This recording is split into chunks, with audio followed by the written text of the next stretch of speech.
নতুন দি, আজকে যখন তুমি খাবার টাইমে এসেই গেছো তাহলে আমার ভিডিওকে বলে দাও যে আমি কি কি বলবো। এই কথাগুলো তুমিই বলো আজকে, প্লিজ বলে দাও। ঠিক আছে, বল কি বলতে হবে। এই যে এইগুলো বলো। 400 বছরের বিরিয়ানি কোথায়, কখন, কিভাবে উৎপত্তি আমরা জানি না। হ্যাঁ তুই সত্যি তো, আমরা তো জানি না কখন কিভাবে উৎপত্তি হয়েছে। তো তুই কিভাবে জানলি? নতুন দি, কিছু বলতে বলেছি তোমাকে, আমি কিভাবে জানলাম সেটা জিজ্ঞাসা করতে বলিনি। ঠিক আছে, তুমি চুপ করে বসো, আমি বাকিটা বলি। 400 বছরের পুরনো বিরিয়ানি কিভাবে এসেছে আমরা জানি না। ফার্সি শব্দ বিরিয়ান থেকে এসেছে এই বিরিয়ানি কথার অর্থ, যার মানে হলো রান্না করার আগে ভাজা।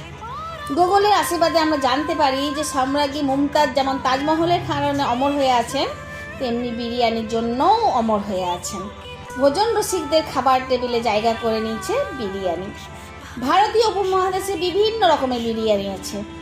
ঢাকায়, লখনৌ, সিন্ধ্রি, হায়দ্রাবাদি, কলকাতা, মালাবারি, দিল্লি। বিখ্যাত রম্য সাহিত্যিক সৈয়দ মজুতবা আলীর ভাষায় বলতে গেলে বলতে হবে, কি ভানুমতি, এ কি ইন্দ্রজাল। হাজারো ভাষা, বর্ণ, গোত্র, জাতি, ধর্মে বিভক্ত ভারতবাসীকে এক টেবিলে যদি কেউ বসাতে পারে, বোধ হয় দুটো জিনিস, একটা হলো ক্রিকেট আর অন্যটা হলো বিরিয়ানি। তো এখন তো IPL খেলা চলছে, এই সময় যদি আমরা বিরিয়ানি আর তার সাথে কোল্ড ড্রিঙ্কস চুমুক না দিই তাহলে কি চলে বলো? তো ঘরে আজকে রান্না করতে গিয়ে দেখলাম কিচ্ছু নেই, শুধু ছিল ওই তোমার 500 মতন বাসমতি চাল, সোয়াবিন, পেঁয়াজ, আলু। বিলোকে বললাম দে বাবা কষ্ট করে 4টে ডিম এনে, একটু বাইরে যেতেই হতো। তো এগুলো দিয়ে চটপট করে একটা দুর্দান্ত স্বাদে রান্না করে নিয়েছি।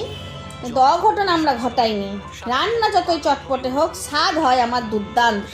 তাহলে শেষবারের মতন বলি যে বিরিয়ানি রঙে রাঙিয়ে IPL এর খেলা দেখতে দেখতে বিরিয়ানির স্বাদে মেতে ওঠো তোমরা সবাই। ভালো লাগলে অবশ্যই সাবস্ক্রাইব করবে। এই পিউ, শেষ করে দিলি? দাঁড়া দাঁড়া দাঁড়া দাঁড়া, আমাকে কিছু বলতে দে। আচ্ছা বলো। হ্যাঁ তাহলে তোমরা শুনলে তো কিভাবে বিরিয়ানি এসেছে, আর বলো মমতাজকে বলো কেমন, তাজমহলের জন্য তো বিখ্যাত হয়েই আছে। আর স্বাস্থ্যর কথা মাথায় রেখে সৈন্যদের জন্য এরকম খাবারের আবিষ্কার কজন করতে পারে বলো? সত্যি অসাধারণ মহিলা ছিলেন উনি, মমতাজ। তাহলে কি বলবো বন্ধুরা, যদি বিয়ের এই গল্প ভালো লাগে তাহলে ওই যে পিউ যেটা বললো সাবস্ক্রাইব করে দিও। ধন্যবাদ।